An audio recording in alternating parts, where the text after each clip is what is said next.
I have received some shipped eggs. So let's get these babies open, check them out, and let me give you some tips on how to have the most successful hatch rate with shipped eggs. There are several different ways that you frequently see people package shipped eggs. This shredded paper way is the first time I've seen this, and I gotta say, I am so impressed. These eggs are in great shape and they're so clean.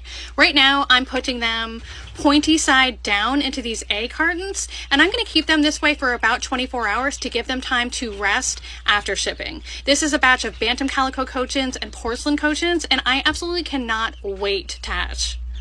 I'm going to go ahead and let those eggs rest for about 24 hours before I consider putting them in my incubator. Okay, my eggs have been resting for a little over 24 hours, and I'm going to let you in on a little secret for dealing with shipped eggs, particularly when you're using an incubator like this Nurture Right, where the eggs incubate on their side. In general, when you're dealing with shipped eggs, you want to turn your egg turners off for like the first 3 days that they're incubating, because what you're trying to do is allow time for the air sac in the eggs to settle in the proper position.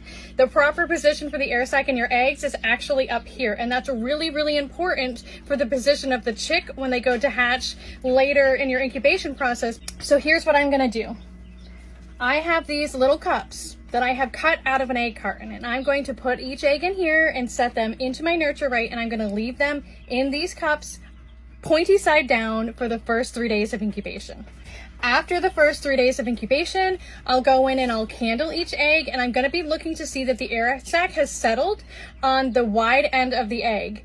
Sometimes this thing happens that's called saddling, and that's when you go to check that air sac, it kind of has like a W shape all the way around the egg. We don't want that, although sometimes they can still hatch. Let me show you how I'm going to put these eggs in the incubator.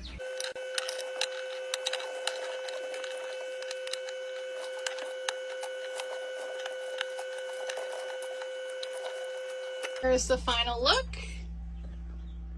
If you are not using a Nurture Right or an incubator that incubates your eggs on the side, and you're using an incubator that holds them upright, remember you want to incubate pointy side down, leave your egg turner off for the first 3 days. If you do have air sac issue, detached air sacs, saddled air sacs, this is the way to incubate to allow that air sac an opportunity to like recalibrate in there.